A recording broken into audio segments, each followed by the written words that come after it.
बसला तुम्ही इथं कलेक्टर ऑफिस जवळ, काय मागण्या आहेत तुमच्या? आम्हाला पोरगा त्रास देतोय.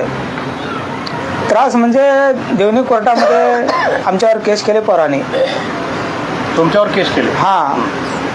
तुमचं नाव काय, गाव काय, तुम्ही काय करता, तुम्हाला किती लेकर आहेत, कोणत्या मुलाला त्रास दिला तुम्ही? आम्ही शेती करतो. एकच पोरगा आहे मला, एकच पोरगा आहे. गावाचं नाव सांगा. देवणी तालुका तळेगाव. नाव सांगा. शिवाजी प्रभू शिंदे. काय नेमकं तुमची मागणी आहे सांगा. आम्हाला पोरगच नको आहे. त्याच्या नावावर केलेली शेती आमचं मला परत द्यावं. 2 वर्ष झालं आम्हाला फिरू दिलं नाही, त्याच्यातलं नुकसान भरपाई द्यावं. त्याला लहानाचं मोठं केलेला खर्च द्यावं. देवणी कोर्टाची केस रद्द करावं कायमची. त्याचा वारसा हक्क रद्द करावं. सुनाला पोराला कायमच्या घराच्या बाहेर काढावं. आमचं दुसरं काही म्हणणं नाही, काही नाही. काय कशामुळे एवढं तुम्ही इथं उपोषणला, काय कारण एवढं तुम्ही मुलाबद्दल असं का म्हणता? 17-18 वर्ष झालं बाजूला आहे लग्न झाल्यापासून. त्यानं कधी माय म्हणणा बाप म्हणणा. आम्ही मरता मरता दोघं वाचलो 2-3 वेळेस. असं तरी माय बाबा म्हणेल. हां, कोणी बी म्हणते तर सांभाळून घ्यावं लागते. नवीन असते इतकी वर्ष सांभाळून घेतलो, समज आली नाही. आता तरी समज येईल. माराय जमना, शिवा द्यायला जमना, भांडाय जमना. आपण काय करावं म्हणलो आता आम्ही दोघं. आता आपण घर शेती विकावं, काय उपयोग आहे? आपण मरून गेलो तर काय करायचं? एवढं सांभाळून ठेवून काटकसरीनं संसार करू. हां, आम्ही विकावं शेती घर म्हणून ठरवलं तर त्याने देवणीच्या कोर्टामध्ये जाऊन केस केले आमच्यावर. काय म्हणून केस केले? बापाने शेत विकू नये. मग आम्हाला टेन्शन आलं. 2 वर्ष झालं पेशा करलेलो आम्ही. आम्हाला कुठं न्याय मिळणं गेले. मिळालं तरी अर्धवट न्याय देऊ लागले सरकार. निलंग्याच्या साहेबांनी बी अर्धवटच न्याय दिले. इथं जिल्हाधिकारी साहेबांनी बी आम्हाला अर्धवटच न्याय दिले. आमच्या नावावर शेती घर आहे, त्याच्यामध्ये पोराचा कसलाच अधिकार नाही असं एवढंच सांगलेलं. आणि कोर्टामध्ये रजिस्ट्री ऑफिसमध्ये जाऊन आम्ही ज्यानं सांभाळलं त्याच्या नावावर आम्हाला घर शेत करावं लागेल, तरच आम्हाला कोणी सांभाळणार. आता आम्हाला कामधंदा होईना, काही नाही. हां, मग ते म्हणतात रजिस्ट्री करायचे साहेब. कोर्टाचं आमच्याकडे स्टे आणलेला आहे आणि तुमच्या नावानं दुसऱ्याच्या नावानं रजिस्ट्री होऊ शकत नाही, हे मिटल्यावर स्वतः असं म्हणालं. आम्ही काय करावं, कसं करावं म्हणून काही तू उपोषणाला बसलेलं आहे कलेक्टर साहेबाच्या ऑफिससमोर.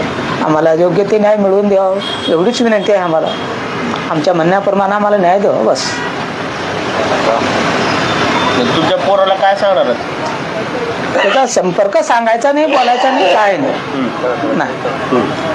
त्यानं काही हे बघा, त्यांची आम्ही कमाईची शेती खावलाली नाही, घर त्याच्या घरात राहला नाही. त्याला काही मी पैसे मागणं गेला आम्हाला खायासाठी पोटासाठी.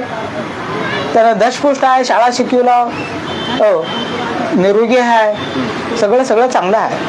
आम्हाला काही नको. काय काम करत ते पोरगं लाईट फिटिंगचं काम शिकले, शाळा शिकले बक्कळ. आता लाईट फिटिंगचं काम करते जिथं मिळेल तिथं.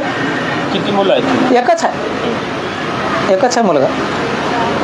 एक मुलगा आहे, तुम्हाला 8 एकर जमीन आहे. हां, परिस्थिती आहे. हां, 3 वर्ष झाला तर शेत पडून आहे. शेत करू देत नाही. करणाऱ्याला शेत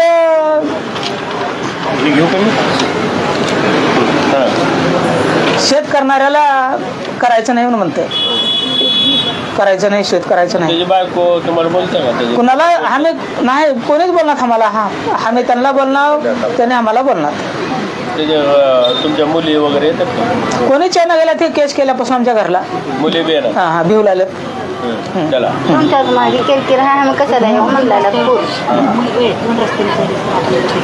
आम्हाला योग्य न्याय मिळवून द्यावा. काय सांगणार आहे दादा कलेक्टर साहेब मॅडम? काय म्हणतो?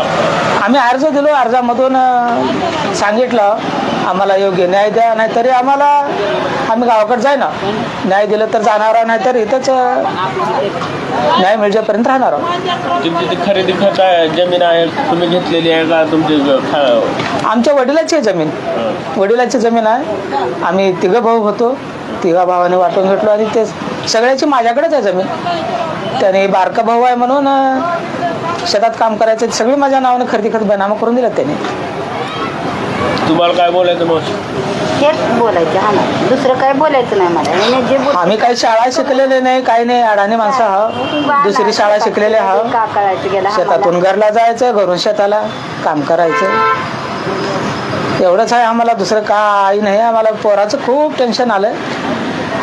आता आम्हाला कामधंदा होणं, आमच्या अंगामध्ये बक्कळ हो का रोग आहेत, कोण आहे मला बघायला? घरामध्ये जर मरून पडलं तर कोणी बघायला आम्हाला नाही. का उपयोग आहे पोराला लहानाचं मोठं करून, शाळा शिकवून, हां